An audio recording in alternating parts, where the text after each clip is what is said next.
Hey, Steve. It's so good to see you again. How are you? Hey, Sean, great to see you. How have you been? How's quarantine treating you? It's been a little difficult, but also it's created a lot of creativity for me. So trying to get some videos and things together. What have you been up to? Yeah, same. More videos, more classes. This is a chaotic situation, but that also it gives us reason for creativity to change things up. Absolutely. The one thing I will say is that I am a subscriber of your channel, and I've noticed an influx of videos from you recently. So that's really nice. And anybody who's not subscribed, I hope that they actually do, because it's pretty good information. So. Oh, thanks, Sean. I appreciate it. Well, I guess I have more free time than usual. And with all the Lsat Flex changes, there's more reason to create more information for everyone out there navigating this new time. Definitely. I know that our law school for Texas Tech, or myself personally, I'm going to be trying to upload more videos to sort of explain the process for admissions and all of those great things. So kind of have to stay tuned for those and see how those come out. Awesome. Well, I think it's great that you're doing that and helping to support applicants in this time when you can't do the normal in-person recruiting events. Absolutely. Do we have a few that are logged in now, or? Yeah. It looks like we got quite a few people in here already. So you might as well jump in. All right. Well, thank you guys for tuning in. I'm Sean Adams. I work at Texas Tech University School of Law. I'm the Assistant Director for Recruitment, and I'm the person that goes out and recruits all of you fantastic future lawyers. And I am so thankful that Steve Schwartz has agreed to host this event tonight. Steve, can you tell them about who you are? Yeah, sure. Thanks so much for having me, Sean. It's great to connect with you again. So for folks who don't know me, my name is Steve Schwartz. I run the LSAT blog. I also host the LSAT Unplugged YouTube channel and podcast. I've been teaching the LSAT since 2005, and I've seen a couple of changes over the years, but nothing nearly as big as what we're seeing now with the new online Lsat Flex. I never thought I would see it in my lifetime potentially, but here we are. So lots of changes to navigate and figure out, but I'm glad to connect with everyone and discuss them all with you, Sean. Absolutely. Let's just jump right into that, because I know there's a lot to cover. Can you talk about the difference between the paper LSAT, which was the original LSAT, and the digital, which has just sort of recently happened? Yeah, sure. So last year, for reasons unrelated to coronavirus, of course, LSAC finally moved the LSAT from paper to a digital format, and they kind of jumped over the computer altogether and went straight to a tablet format for the digital LSAT. But that was still in person. The content was identical. The only thing that changed is that they removed the writing sample from being in person and handwritten to being separate and online and typed from home, which I imagine was nice for you, Sean, so that you could actually read what everybody wrote. It was kind of nice being able to review files now that were legible, and they included spell check, which was fantastic. So Yeah. it fixed everything. We still have a lot of comma issues, but yes, that was a really nice perk. Can you talk a little bit about the written part of the LSAT, and we'll go back to the other LSAT part, but I know that that has been sort of an unusual component. Yeah. So the writing sample is interesting because writing is so important for law school and so important for being an attorney, but the writing sample is unscored, I think mainly for logistical reasons, because it would be a lot of work to score that. And there's some questions about how one would do that. And so the writing sample is unscored as it's always been. But now that it's typed, I would imagine that folks like you might take it a little bit more seriously because you can read it, you're more likely to look at it. And their brains aren't fried after doing 5 LSAT scored sections. They're doing it later from home, so they can do it when they're fresh. And when they adapted the writing portion that's now digital or from home, they kind of had to use some new software and some new, I believe you have to have a camera to record you, so they're making sure that you're the one that's doing it. Can you talk a little bit about that?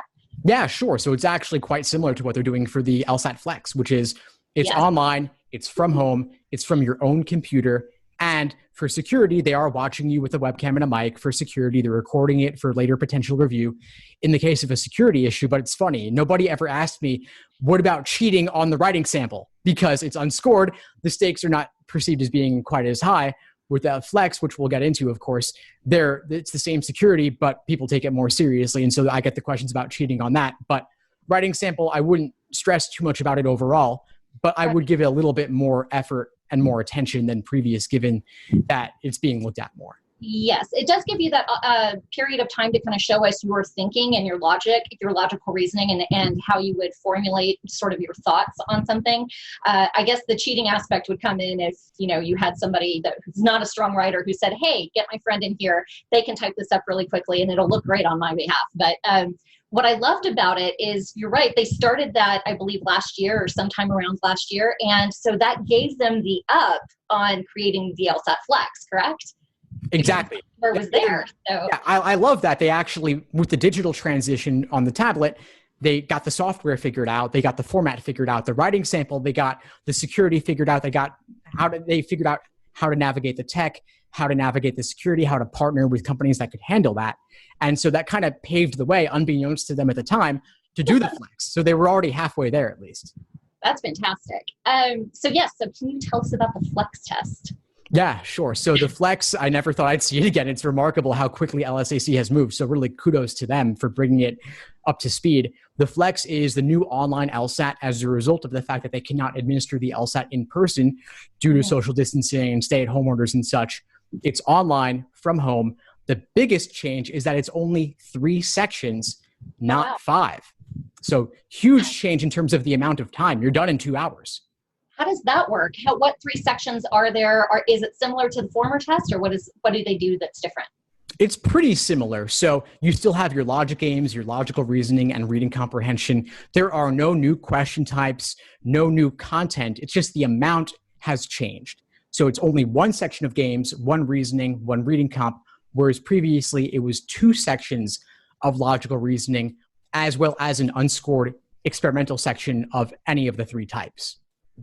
Okay, so they no longer have the experimental section. Didn't they use that to create new LSATs for the future? They do. And so that's a problem in a way that they can't do that anymore. People ask me what's going to happen for the future. And I'd say, well, I don't see any reason to go back to in-person if they figured out the online, but that remains an open question. How would they test out the future questions if they can't administer them to the general population of test takers?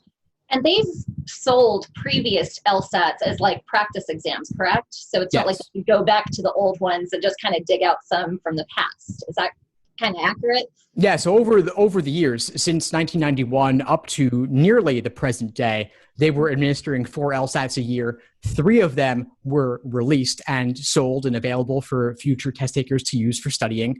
They would keep 1 in the bank in reserve for cases where they would administer it overseas, for example, or for Sabbath observers, or in the case of inclement weather. And if COVID-19 had only existed for 1 month, they could have used one of those for that administration. Right. If they could have done it in person. For some reason, if they needed a unique situation like that, they could use the old form. But long term, that's a problem. They've only got so many in the bank. They've got to keep administering new exams, and they've got to keep creating new exams because they don't want people to run into the same questions multiple times. Okay. So do you think that they're just going to stick with Flex from now on, or are they going to offer maybe 3 different options, or can you take the paper anymore now that they have digital? Like, what sort of is the future for the LSAT? I'd be lying if I said I knew. I'd be playing the stock market. Yeah. But I would say that, again, if they could do it indefinitely in online, I think they would, just because of all the logistical things that resolves, like booking testing centers, hiring proctors, having enough test centers available. Sometimes test centers are booked up and folks have to travel long distances or just pull their hair out trying to book a time. And this removes all of that. It's the ultimate flexibility, no pun intended. Like, that really actually works out a lot of issues, but the experimental section still remains an open question how they would handle that. LSAC says they would like to do it in person in the future. Going forward, if they could, they've even talked about administering it in smaller groups with social distancing in order. They keep talking about that, but I've noticed them soften their language over time about doing it in person going forward. So we'll see what happens. Of course, May and June are Lsat Flex. July is an open question, but I'd say it's pretty likely to be Flex.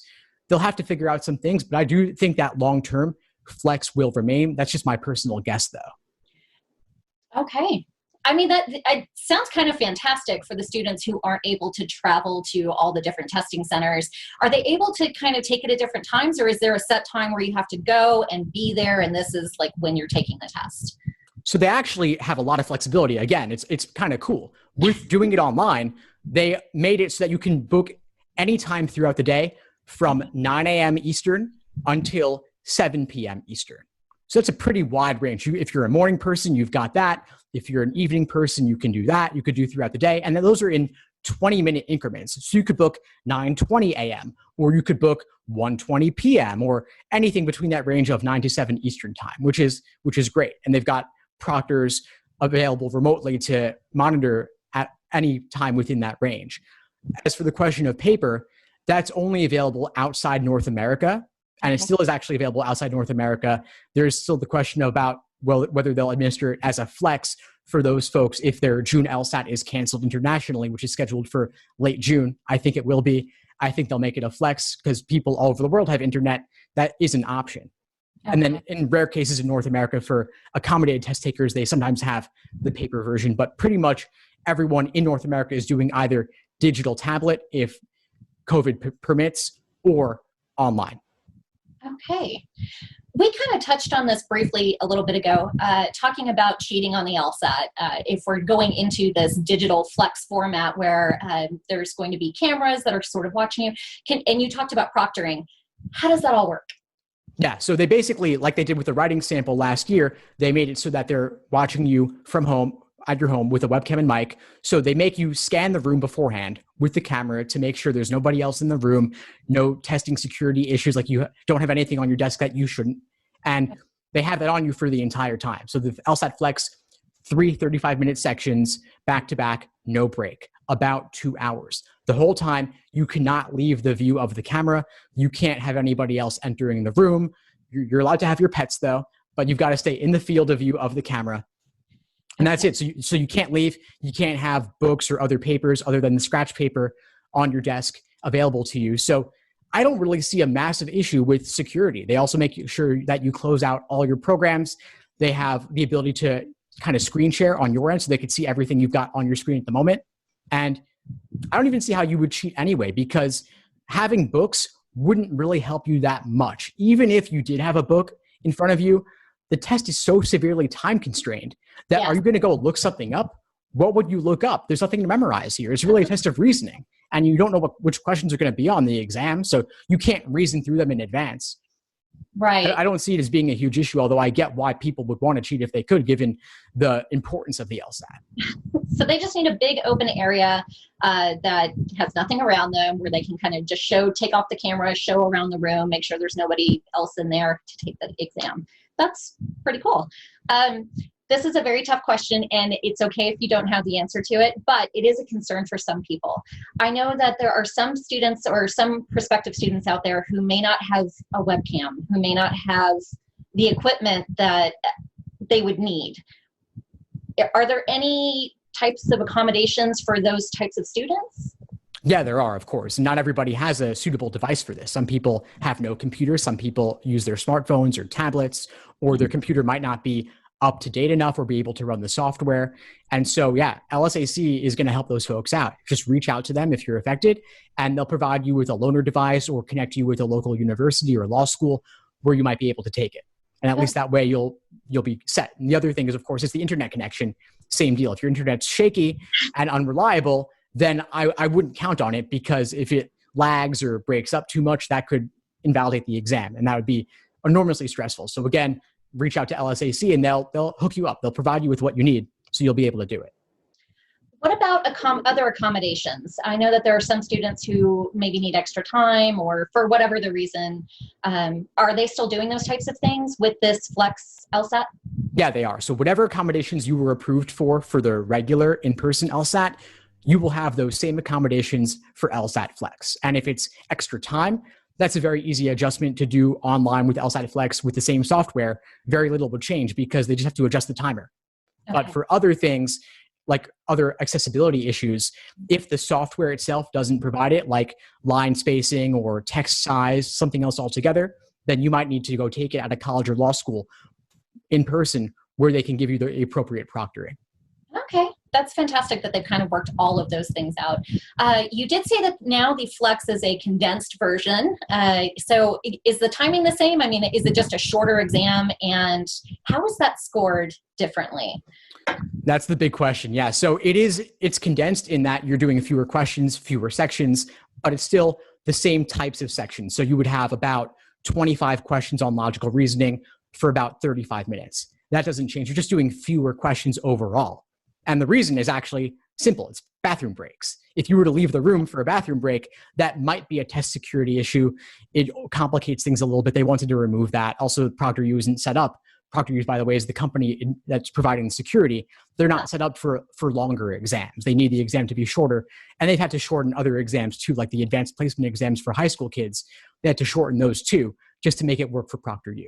But anyway, it's the questions are all weighted equally, which means that all sections are approximately equal. And that's different. The regular LSAT was 4 scored sections, 2 logical reasonings, making it about half the exam. Now logical reasoning's only about 1/3 of the exam. So its importance has diminished. And the importance of logic games and logical and reading comprehension has increased in comparison. So that's actually a pretty significant change. That is very cool. So with all these changes, with everything that's happened, how should you study for the LSAT? Yeah, well, the biggest change would be what I just said, which is that you might want to spend less time on logical reasoning for your studying since it's a smaller part of the exam. And you might want to spend more time on games and reading comp, relatively speaking. Okay. But because the content of the question types is really the same, not that much else would have to change, actually. Which is kind of nice. It's, for people like me, I hated the logic games. I'm not going to lie. That was the absolute worst part of the exam. And I know some people love them, and those people are freaks. If you're one of them, I apologize. But I'm just not that type of person. But there are different techniques that you can do for learning logic games. There's different things that you can learn because the exam really is accuracy and speed. And the speed is what kills you, because I think if you had all day, we'd all have really high scores on the LSAT. But are there tips that you can kind of give, or resources that you can point students to that can help them develop that speed and the accuracy? Absolutely. I mean, I agree with you. Speed and accuracy are the 2 sides of this exam. Accuracy first, then speed comes with time. And yes. I've got plenty of resources, of course, on the LSAT blog, the LSAT Unplugged YouTube channel, the podcast, the Facebook group, Instagram. I'm putting out tons of information all the time. Then, of course, there's much more in my courses as well, where I go into more depth on all of that. But where the biggest thing I would say is, for the Flex specifically, you want to think about, as you said, accuracy and speed. There's fewer questions, so each question is worth more, which means the second the exam starts, you want to be ready to go, which means you might want to do some warm-up questions beforehand. And I've always recommended this, even for the in-person exam, but it's even more important for the Flex. Endurance matters less, and accuracy and being ready to go matters much more. Okay, so I did not hear that before. Like, I should be doing a couple of tests, maybe in the parking lot before, or not tests, but a couple of questions in the parking lot to kind of gear myself up and get ready for the exam that's coming up? Yeah, so for an in-person exam, you'll be in the parking lot, and for the Flex, you'll be home. But just the same, like before you load up ProctorU, before you log in, before you're ready to go, do those questions, and then obviously put them aside, put them back on the shelf or wherever they are, so that's not a security issue. But you do want to have done something immediately before, and that's also nice because in person, you're in the parking lot. You then go in, you wait around a bit. They call your name, you fill in the bubble sheets for the Scantron, for the old paper LSAT, for the in-person one, even for the digital, they're still reading instructions. There might be 20, 30 minutes before you actually start. Now, you do your questions, you put them away, then you hit start on your screen, and you're in. That's fantastic. So I'm trying to think, how can you simulate sort of the Flex or the digital? Or is there a way to do that at home? There is actually. In LSAC, they've got a program called Law Hub, also known as Official LSAT Prep Plus, where they've put over 60 exams in the digital LSAT format, which is the same exact format you have for the Flex. The difference being 3 sections for Flex, not 4 scored sections for the digital. And so just skip one of the logical reasoning sections, and you've got a pretty similar exam that's comparable. I get a lot of questions regarding the score conversions, the scoring scale, because LSAC has not released scoring scales for the LSAT Flex, only for the digital LSAT. And so somebody sent me this calculator where you could actually put in your results, and it'll give you a rough approximation based on your overall accuracy. Oh, that's great. So Is that something you can find online? Yeah, I'll put that link in the chat just so that everybody can have access to it, because it's pretty useful. I get this question so much, and I wish LSAC would give guidance on it, but I think that just for their end, for their statistics and everything, they didn't want to release that because maybe it's too complicated, and they're very big on precision. And if they can't be precise enough, they'd rather just give no answer. But I know everybody has this question, and so just to give you a rough estimation, I think could be useful to get a sense of where do you stand. So I've put that in the chat, and folks can use that to get a rough idea. So for any of the people that are watching who are really unfamiliar with the LSAT, they're kind of just jumping into this, how would you recommend that they get started? Should they start with a timed test? Should they not time themselves the first, should they go through an entire exam at the very beginning, or should they start studying individual pieces? What are your recommendations there? Yeah, there's a lot of debate on this, and I'm actually in the minority on this one. I am actually against taking cold diagnostics because the LSAT's like a foreign language. Typically, you're not going to score that close to your potential, and it can be discouraging. So I say, if you're learning a foreign language, give yourself a chance to learn the language first before you try to read a book in that language and then beat yourself up for not doing that great. So that's my perspective on it, but I could see the usefulness in that it gives you a benchmark from which to later measure your progress. Because you can see it, I went up. Yes, I can see it from both sides. I think the jumping off without really knowing what any of it looks like kind of gives you an idea of what to expect, because I know a lot of students go into this thinking, I did well on my SATs, I did well on ACTs or well in college. I didn't really have to study that hard. I'm going to ace the LSAT. It's not a big deal. And they don't understand that it really is learning a new language. And it's hard to explain that without actually showing you what we mean by that. And so going through an exam, even if I like to tell students, take an exam, but don't worry about your first score. Don't let that freak you out or anything else. Very few people actually do really well on their first exam, just trying it out. But it gives you an idea of how difficult it's going to be and how much time you need to put into doing it. One of the things for me, again, I hated the logic games. So one of the pieces of advice that I give to students that are similar to me, I say, do one logic game, just one set of criteria and one set of questions. And if it takes you an hour to map it out, to diagram it, to understand it forwards and backwards, inside and out, that's fine. And then the next time that you do one that looks similar, it'll take you 30 minutes and then 15. And then you'll get down to the time that you need for the exam rather than freaking yourself out, getting frustrated, throwing your pencil and saying, I quit. I like that a lot. Yeah, reducing the time little by little. Yes. The diagnostics, if they emphasize the importance of the exam to you and how much work you have to do going forward, that's fine. That's certainly a benefit. And if you've already studied a bit and you're retaking, then a diagnostic could be great to help you find your weak areas too. If you already have a rough sense of what's involved and you want to dive deeper to shore up your foundation, that could be a really good way to do it too. Definitely. That kind of brings me to timing. This is a big one. Law schools begin accepting applications, and I'm talking generally law schools, not the ones that have 3 start times. I'm talking the ones that start in the fall. We begin accepting applications in September, the year before the year that you want to go. So we've been accepting applications for this coming fall since last September. So it's important to understand the timelines for when you should take the LSAT. It's important to understand whether or not you are going to take the LSAT more than once or if you're one and done, because I think that affects your timeline for studying. Am I wrong? No, it matters a lot. Absolutely. Yeah. I believe that if you are looking to apply this September and you have not taken any LSAT before, you really should be into it now. This is May, classes are done. Even if you're working, hopefully it's kind of slowed down, especially with what's going on in the world. You should have a little bit more time at home. This is a great time to kind of buckle down. But how long would you suggest spending, say, per day on studying for the LSAT? I would say if you've got all the time in the world, if your schedule is wide open, then 5 to 6 hours in a day could be fine. I wouldn't do more than that because you run the risk of burnout. Yes. I had somebody ask me, should I do 8 hours a day for 60 days straight? And I said, absolutely not. Recipe for burnout.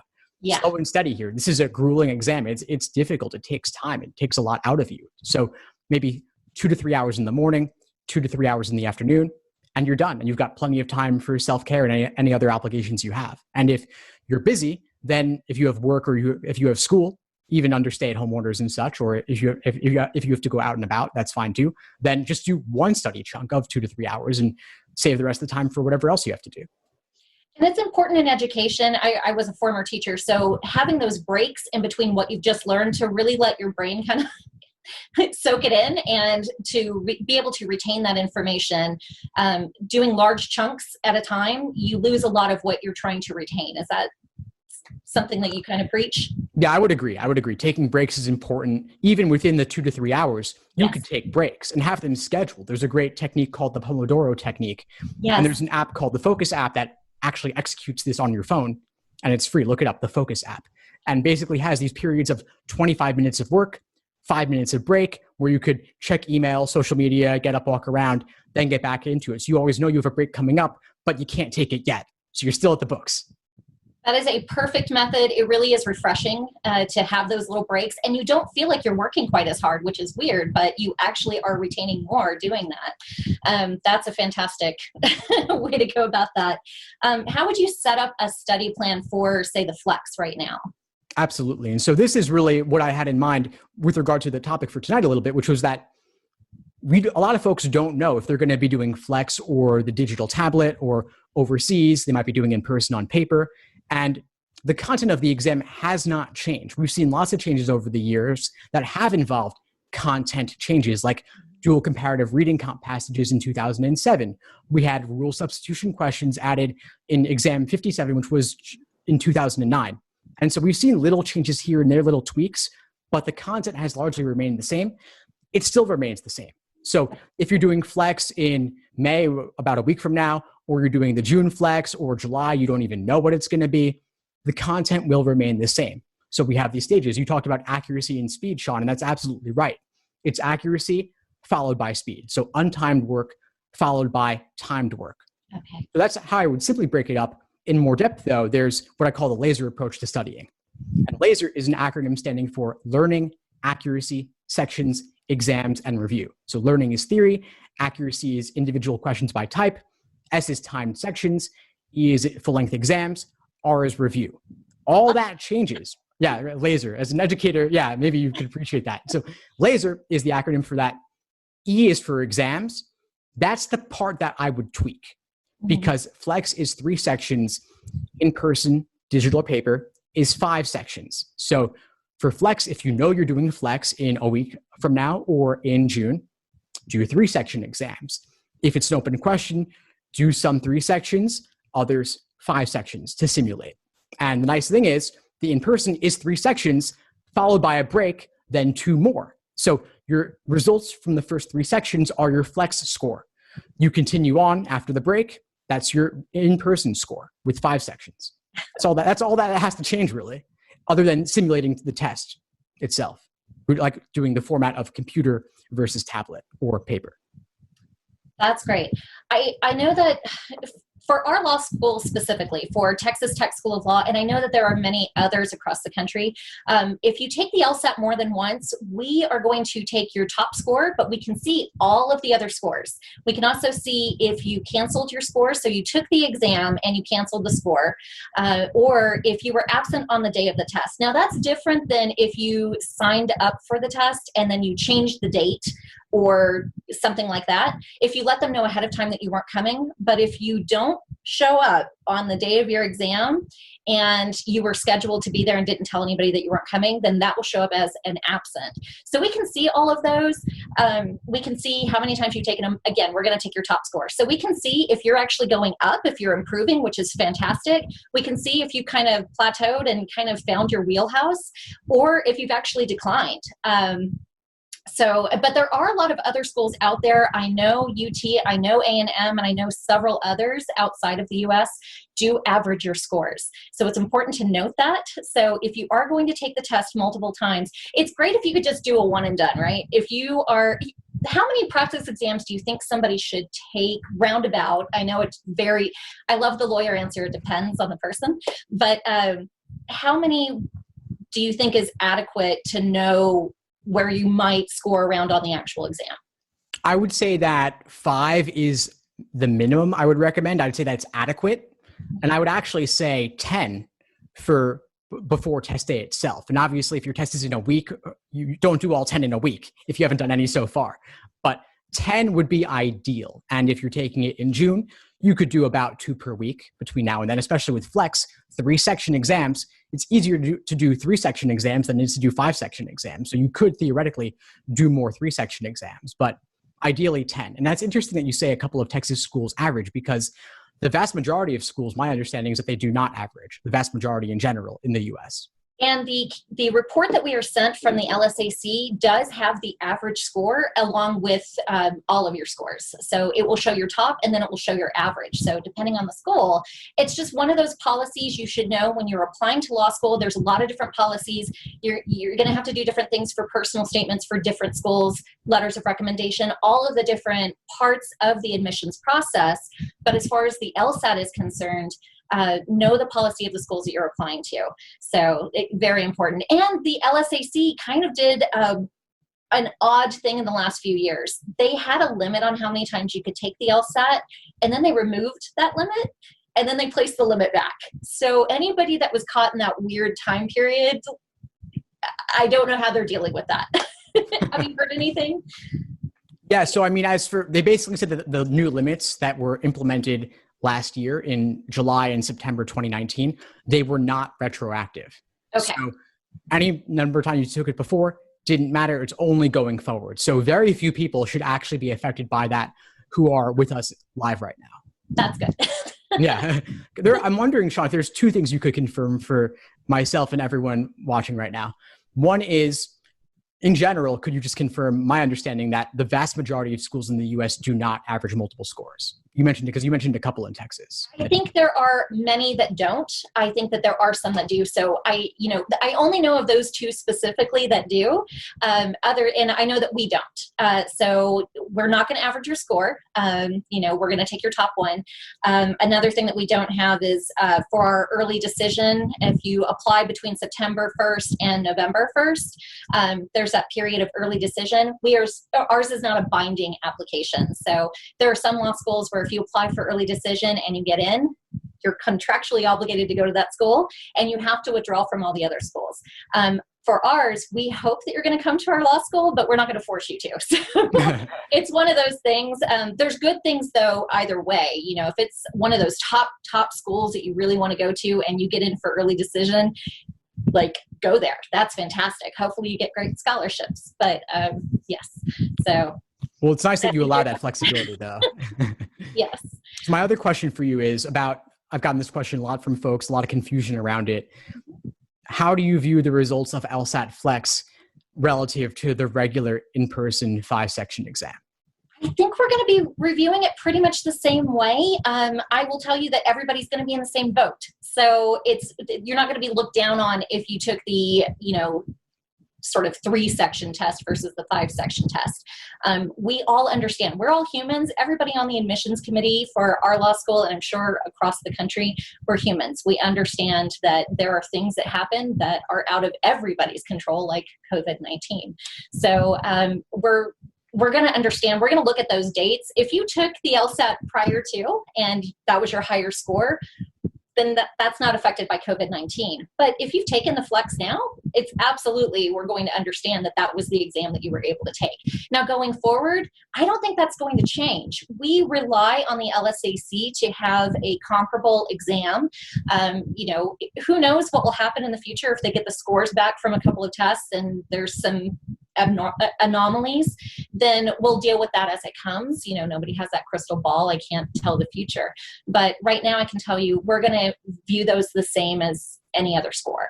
So that's good to hear. Yeah, I mean, the folks at LSAC, the ones who create this exam, they are obsessive about the data. They are extremely precise about it. They have very detailed reports that even I have difficulty understanding, navigating through all the language of psychometrics, but I don't believe they would do this exam if they didn't think it would work well, if they didn't think the results would be comparable.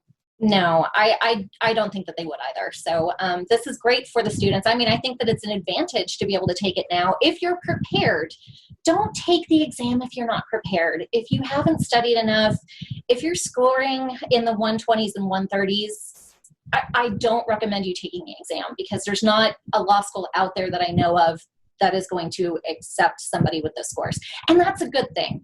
I kind of want to briefly touch on this because I know it hurts people's feelings when they don't get into schools based on like poor LSAT, performance. The one thing I like to drive home is every single point on the LSAT really matters because it's a 61-point spread, right? It's between a 120 and a 180. So every bit of that really, really counts. So if you're 5 points above, you could be looking at amazing scholarships. If you're above the medians of the schools that you're applying to. If you're 5 points below, that may be difficult to get in, or you may get waitlisted, like depending on, the applicant pool that year. If you're 10 points below, it is very difficult to overcome that. So those medians are there for a reason. But this is why I'm telling you that it's important to get those LSAT scores. You deal with data all the time, so you understand that, we understand from those scores who's going to do well and who is not. And you don't want to go to law school and incur so much debt, especially if you have a low LSAT score and you get into a law school, chances are you're not getting a good scholarship, if any scholarship money. We don't want you to go through the program, spend a lot of money, not come out with a degree, we want you to succeed. So that's why people like Steve, who's amazing, and there's other programs out there, do whatever it takes to get those great law school or LSAT scores, but work hard at doing that so that you can prove that you're ready for the rigor that is law school. Is that what you would say? Yeah, and I'm really glad you raised that point, Sean, because I actually get a lot of criticism for saying that exact thing, the idea that your LSAT score actually, it's there for a reason. It actually is somewhat predictive of first-year law school grades, bar passage rates and such, less so to how you'll be as an attorney. And of course, there are exceptions. There are people with low scores who pass the bar on the first try. There are people with low scores who do very well in law school. But on average, it's a great determinant overall. And a higher LSAT score, aside from predictive value, it can unlock scholarship money. It can unlock getting into better schools. I'm sure that to some extent, your hands are tied in terms of giving out money, unless they've got the score above the medians, or at the medians at least. Those medians for scholarships, the medians are incredibly important. So you need to have the good grades. You need to have the good LSAT score. The thing with the GPA is typically by the time that you are beginning this process and applying to law school, you're towards the end of your college career. So hopefully you've kept your grades up the entire time. By the time that you graduate, your GPA is set. You can't change your undergraduate GPA. Some people go and get a master's later on. Let's say that they did not do so hot in undergrad, and they go back later on, maybe get a master's degree, really prove that they are academically, successful.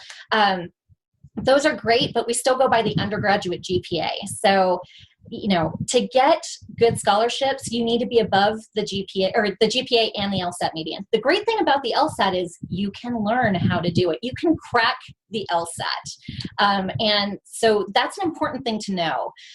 If you're not hitting those scores, if you're still below, even if you have to postpone for a year and really just put some time and effort into studying, that could mean thousands and thousands of dollars in scholarship. So if I can go to law school, you can go to law school. Let me tell you that. I am not a genius on any level, but I did get into law school. I successfully completed law school. I am barred in the state of, in Washington, D.C. So, you can definitely do it, but it's going to take a lot of work. So I kind of went on a rant there. No, I couldn't agree more. I'm just dumbstruck by the fact that I couldn't have said that better myself. I love what you said there. I couldn't agree more. Now, one of the questions that we've been getting quite a bit regarding grades is there has been a change to a lot of the grading systems due to COVID-19. For this spring, a lot of the universities throughout the entire United States, including Texas Tech, moved to either a different type of grading system. So Texas Tech specifically went to credit, no credit, or you could keep your grade. So they're allowing you to see what your grades are. And if you like it, you can keep the grade, the letter grade. And if you passed, but you didn't like your grade, you can get credit. If you did not pass, then that's going to be a no credit.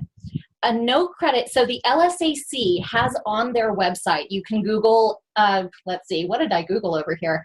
Something about the LSAC transcript notation and then COVID-19. Like if you put all those words in, you're going to come up with the LSAC webpage for this. They discuss how those notations will be placed onto your transcript.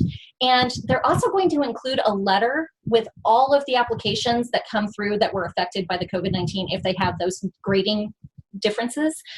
We're going to receive a letter in your file that says this student was affected by COVID-19.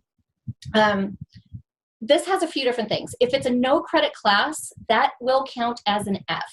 So that will hit your GPA. If it's counted as a credit, it will not affect your GPA. So it won't go higher, it won't go lower. So anybody who's trying to raise their GPA, if it's a pass-fail or a credit, no credit class, those will not affect the GPA. It will just show that you passed the class. So people are asking us, how are you going to look at those classes? You know, how does that affect us? Because believe it or not, I look at every single class on your transcript and I see how you did. So of course, again, we're human. So we're going to be looking at those holistically and we're going to say, hey, they passed their classes. If you passed, that's great. If you have a letter grade, that's great. Hopefully it made you go up a little bit. But if your GPA stayed the same, we understand this was kind of a weird transition period. If you did get an F though, that is it's gonna show as a fail. So just letting you know how that kind of affects you. That's a big question. I'm glad you walked everyone through that. One question I have for you as a follow-up, and you may or may not have the answer to this because it's too early, but the summer. What about summer classes that are starting within the next month? I believe most of the schools are probably going to stick with the same thing. Again, this is going to vary by school. So you may have a university that's sticking with their letter grades no matter what. But I think even in the summer classes, I think they're still going to be doing pass, fail, credit, no credit, something like that. So it's just something to keep in mind. You know, if anybody was hoping, if they were on the cusp of having like a good GPA, but could have gone the bad GPA route, you know, having a pass-fail class or a credit, no credit class may not affect your GPA at all, or it could go down again if you don't pass the class. So just kind of keeping those things in mind. But I think they're going to continue those over the summer as well. Some people might even be continuing it into the fall. Just depends on whether the classes are going to be in person or not. You know. Of course, that is a big open question. It's so tough right now. It's difficult to know what's going to happen, but you know, we're all doing our best. Of course. And if you don't mind, I'm sure you get this question every single day. Where's Texas Tech at on classes for the fall? So right now, they're planning on having in-person classes. That is what our president of our university, President Skobanek, has gone on and said, that we are planning on having in-person classes. Of course, nobody knows that that is 100% going to happen. If there's a new spike, if there's an increase in COVID-19, you know, they may do hybrid classes. We just don't know what it's going to look like. We'll have to take a look at our classrooms and what we can accommodate as far as spacing. We'll have to, you know, there's people talking about taking temperatures, going in and out of the building. Nobody knows what this is going to look like at all. But for right now, the plan is to be back in the school. You know, so we'll keep people updated. It will be on our website, I promise you. But yeah, we don't know. Of course. Fingers crossed that it could work. Fingers crossed. Yes. I would love to see the students back in the school, you know, but safety is everybody's main concern. So if nothing else, we will still continue those face-to-face classes, but, you know, on Zoom or Blackboard or what the other, you know, online options are. It's nice to be able to see each other. By the way, if any of you are still in classes, taking summer classes, and you're doing these types of things, mute yourself. It's very important. There's nothing like having 20 people on a Zoom meeting and somebody's just, yeah. It only takes one. This is not on the topic of LSAT at all, and I'm very sorry, but I just want to take this opportunity to remind people, any of you who are communicating with admissions professionals, anybody at all that you communicate with, be sure that you're being professional about it. Be sure that you're sending, you know, greetings, saying your name, ending with, you know, sincerely or best regards or whatever it is that you want to put there. But be polite to everybody because, you know, we're all having a tough time right now, and it's just very important. Oh, waitlist. Can I talk about waitlist for a moment? Absolutely. Go right ahead. One of the things you can do with the LSAT, if you are on a wait list, is if you are able to take the LSAT again and your score goes up, always let the schools that you've applied to know that. If your score has gone up and you have a great GPA, we want to know that. Also, be sure to do the letters of continued interest. If you don't send that to a school, we're not going to call you off the wait list, because there are other students who did show that interest. So the wait list announcement to you, you get, hey, you're on the wait list, and we ask you to send that letter of continued interest. If you don't do that, we think that you're not interested. So be sure that you do that. If your LSAT goes up, if your GPA goes up, go ahead and let the schools know that. It may be something that kind of puts you ahead of other people on the wait list. We don't have a weighted wait list, so we don't have them numbered or anything like that.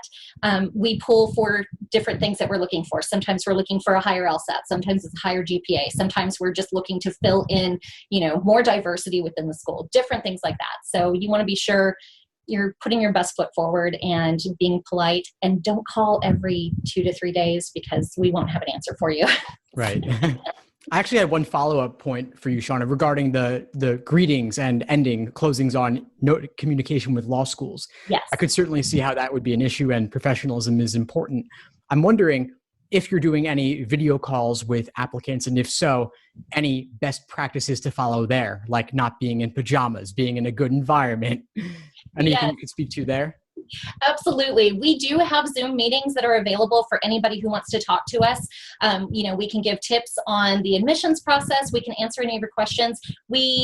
In the spring, before all the finals were hitting, we actually had some students that were holding Zoom hours as well. So we're not sure what that's going to look like in the future, but we're definitely holding those types of things. Yes, you do not have to wear a suit unless you want to. If you want to suit up, you go ahead, but we're not going to be suited up. So don't worry about that.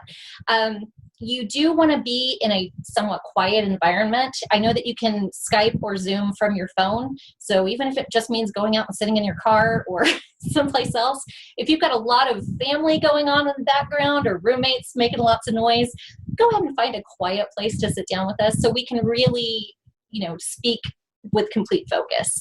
And be polite. Don't talk over anything that I'm answering. Don't say things like, let's say that you got on a wait list or something like that, and don't call up to complain. Don't say things like, well, this is your loss, or I didn't want to go there anyway, because there may be a change, and maybe in the future you really do want to go here, and you don't want to leave us with that kind of feeling. But yes, professionalism, just be nice. We'll be nice to you. You be nice to us. Yeah. Remember that you're looking to join our community, and we take that very seriously. When we're building our community, when we're reviewing files, we're looking for people that we believe are going to be amazing attorneys in the future, but also will be fantastic in our community and really fit in.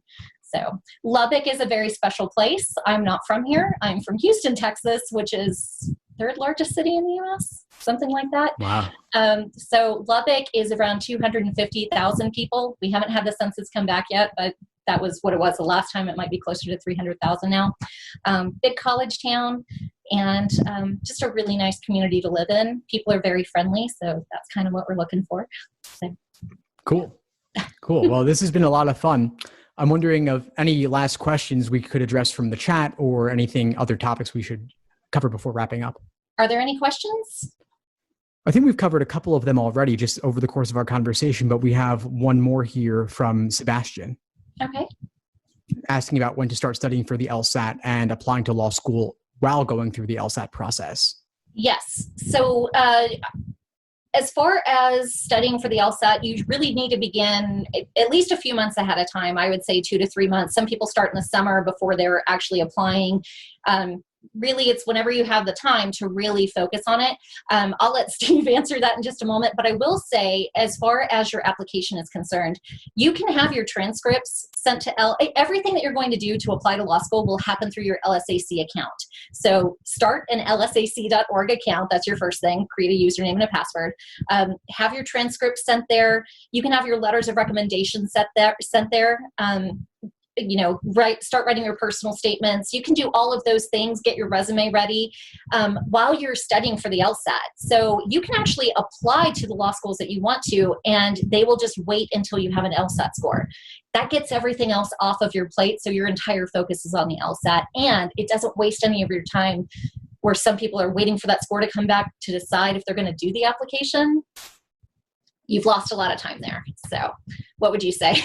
Yeah, sure. No, I think you made all great points as well. I would say at least a few months. Some folks will try to do the LSAT in 2 to 3 months, and you could theoretically do that. But if you want to reach your true full potential, I would say actually closer to 5 to 6 months, which is a long time to devote to this exam, but it's a lot more than most bargain for initially. And so if you want that top score, if you want to reach your fullest potential, it's worth putting in the time.